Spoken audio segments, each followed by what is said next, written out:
Hello, જય માતાજી, જય શ્રી કૃષ્ણ. મિત્રો, આજની સ્ટોરી શરૂ કરીએ પહેલાં જો તમને વિડીયો પસંદ આવે તો લાઇક અને શેર કરી દો. ચેનલ પર જો તમે નવા હોય તો ચેનલને સબસ્ક્રાઈબ કરી દો. તો ચલો શરૂ કરીએ આજની કહાની. સત્ય ઘટના. નાગણનું મૃત્યુ થતાં નાગે પણ આવી રીતે આપ્યો હતો જીવ. નાગ નાગણેશ્વરીના સમાધિ સ્થાનનો છે અનોખો મહિમા. વડોદરા. સંતો, મહંતો, વિરલ વિભૂતિઓ અને બહારવટિયાઓની જન્મભૂમિ એટલે સૌરાષ્ટ્ર. તે જ રીતે વડોદરા શહેર જિલ્લાનું નાનકડું, સુંદર અને સંપવાળું માંજલપુર ગામ પણ ધીમે ધીમે દિવ્ય આત્માઓના નિવાસ સ્થાન બન્યું છે, જેની ધર્મ ધજા ફરકાવતા મંદિરો મોજૂદ છે. જેમાં માંજલપુરની પવિત્ર ભૂમિ ઉપર આવેલું કબીર મંદિર, જ્યાં મહંત જયરામદાસ સાહેબ, મહંત મનહરદાસ સાહેબ જેવા અલૌકિક સંતો થઈ ગયા. ગામના મુખ્ય પ્રવેશદ્વાર પાસે આવેલું જીવા મામાનું મંદિર, જે પોતે ગામને ધાડપાડુઓથી બચાવવા જતાં શહીદ થઈ ગયા હતા, તેમનું છે. આવી જ એક વિરલ અને સત્ય ઘટના આધારિત નાગ નાગણેશ્વરીની સમાધિનું મંદિર છે, જે તારીખ 4 ઓગસ્ટ 2002ને રવિવારના રોજ બનવા પામી હતી. માંજલપુર ગામના ઉત્તર દિશાના છેવાડે, જ્યાં પહેલાં પદ્માટેક્સ એન્જિનિયરિંગ નામની કંપની આવેલી હતી, જેના પાછળના ભાગે એક મોટો કૂવો હતો, જે હાલમાં પૂરી દઈ સુંદર મંદિરનું નિર્માણ કરવામાં આવ્યું છે. એ લોકવાયકા અનુસાર આ કૂવામાંથી વર્ષો પહેલાં વરસાદ માતા નામની એક દેવી શક્તિ પ્રકટ થઈ કૂવાના થાળા ઉપર બિરાજમાન થયા હતા. જે તે સમયે આજુબાજુના લોકોએ ત્યાં કૂવાના થાળા ઉપર માતાજીની નાનકડી દેરી બનાવી હતી.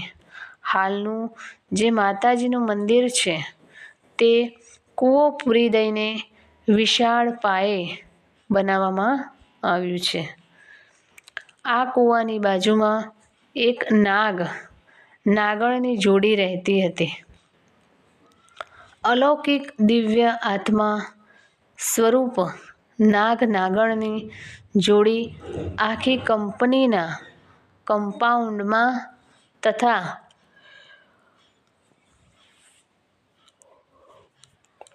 આજુબાજુમાં દરરોજ ફરતી રહેતી, જેના ઘણા શ્રદ્ધાળુઓને દર્શન થતા રહેતા, પરંતુ ક્યારેય કોઈને પણ કોઈ પણ જાતનું નુકસાન પહોંચાડતી નહીં.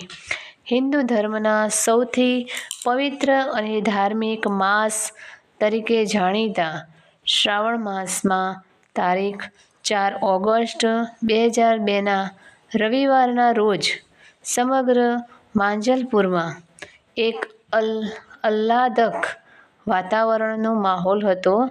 જાણે કે આપણે કાશ્મીરની બર્ફીલી વાદીઓમાં ફરતા હોય તેમ લાગતું. રીમઝીમ રીમઝીમ વરસતો વરસાદ તેમાં ઓર વધારો કરતો.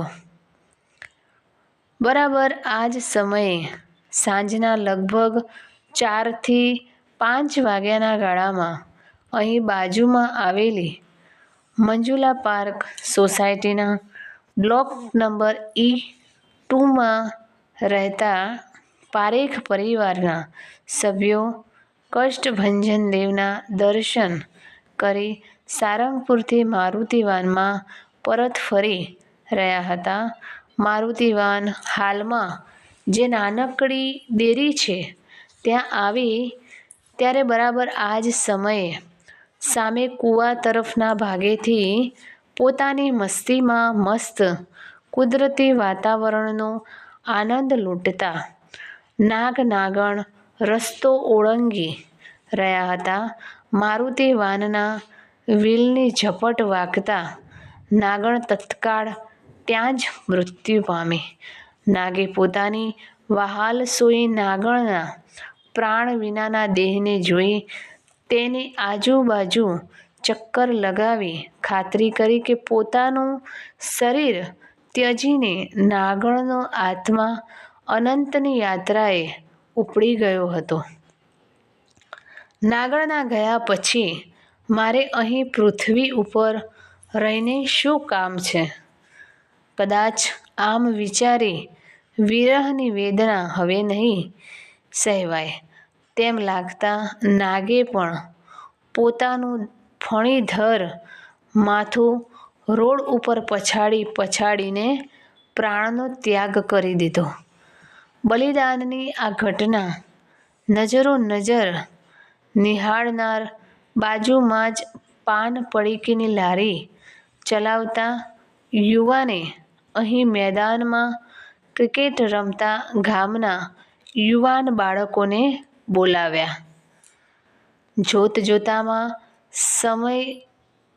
સમગ્ર ઘટનાની જાણ વાયુ વેગે માંજલપુરમાં પ્રસરી ગઈ.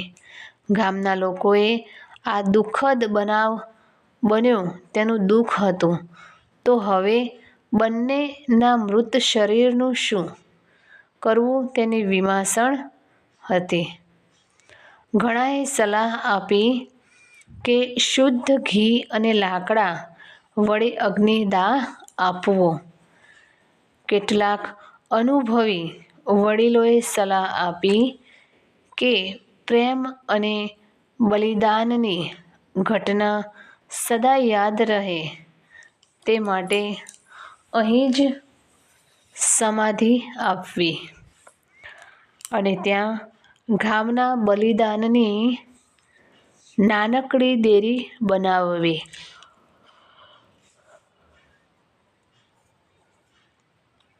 સમાધિ આપવા માટે ગામના યુવાનોએ ખાડો ખોદવા માંડ્યો. પરંતુ આ બનાવની જાણ આજુબાજુમાં થતાં લોકોના ટોળા નાગ નાગણના દર્શન માટે આવવા લાગ્યા.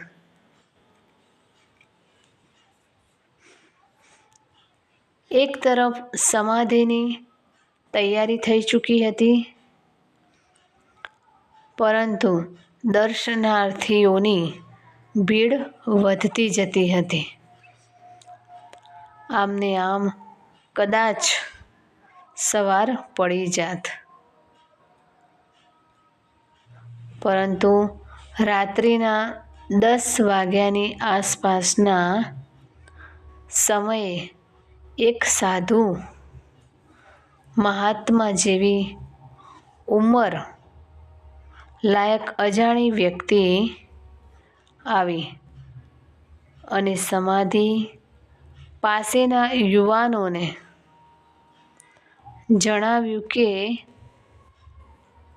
તમે સવારના સૂર્યોદય થાય તે પહેલાં બંનેના મૃત શરીરને દફન કરી દેજો, નહીં તો પછી આવતીકાલનો સૂર્યોદય માંજલપુરમાં ન બનવાની ઘટના લઈને આવશે. તે કાંઈ કહી શકાય નહીં, માટે સૂર્યોદય પહેલાં સમાધિ આપી દેજો.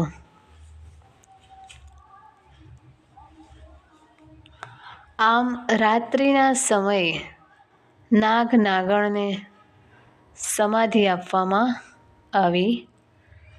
દર્શનાર્થે આવેલા લોકોએ ભેટ રૂપે ત્યાં મૂકેલા રૂપિયામાંથી મંદિરનું નિર્માણ કરવું તેમ નક્કી કર્યું.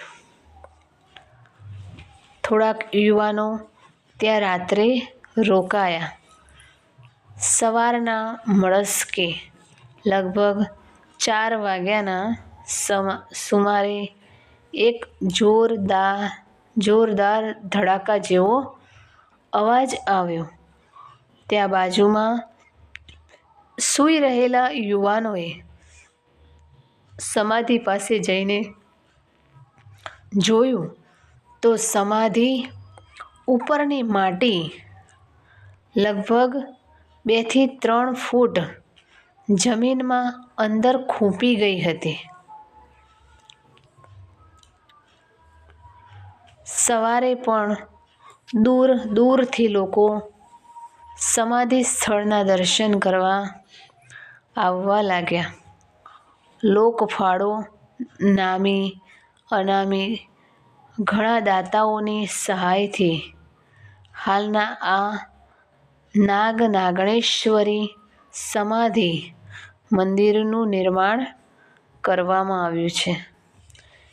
આ ઘટનાની જાણ સમાચાર પત્રો દ્વારા પ્રસારિત થતાં ગામે ગામથી શ્રદ્ધાળુઓ સમાધિના દર્શને આવતા પોતાના દર્દીને દૂર કરવા પ્રાર્થના કરવા લાગ્યા.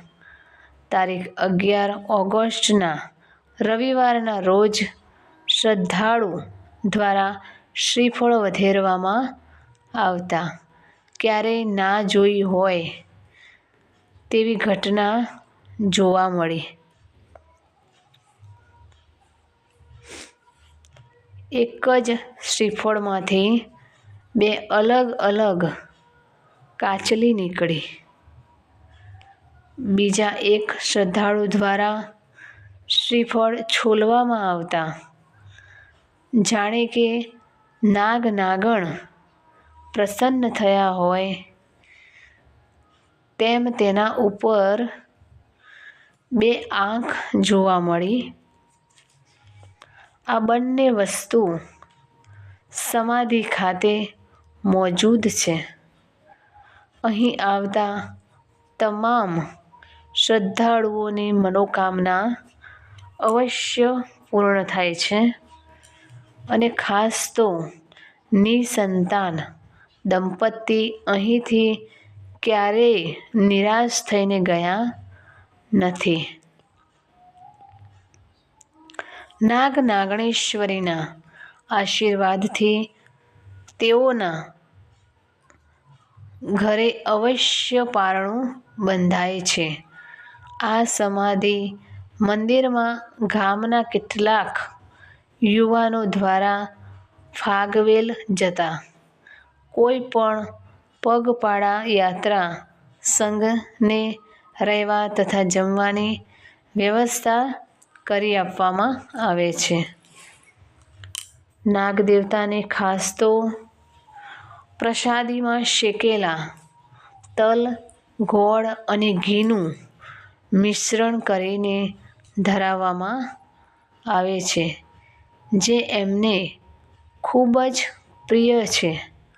હાલમાં આ મંદિરનો વહીવટ ગામના સેવાભાવી યુવાનો નિસ્વાર્થ ભાવે કરે છે, જેમાં હરમાનભાઈ રણછોડભાઈ સોલંકી, અંબાલાલ ભીખાભાઈ ચૌહાણ અને કાંતિભાઈ પૂનાભાઈ સોલંકીની સેવા અમૂલ્ય છે. આ ઘટના વિશેની વિગતવાર માહિતી માંજલપુર ગામના રહેવાસી ભરતભાઈ સોલંકીએ આપી હતી. તો મિત્રો, આ કહાની તમને કેવી લાગી તે કોમેન્ટ કરીને જરૂર જણાવશો અને વિડીયો પસંદ આવ્યો હોય તો લાઈક અને શેર કરી દેજો અને ચેનલ ઉપર જો તમે નવા હોય તો ચેનલને સબસ્ક્રાઈબ કરી દેજો. ફરીથી મળીશું આવી જ એક નવી કહાની સાથે, વિડીયો સાથે. ત્યાં સુધી જય માતાજી, જય શ્રી કૃષ્ણ, હર હર મહાદેવ. Thanks for watching.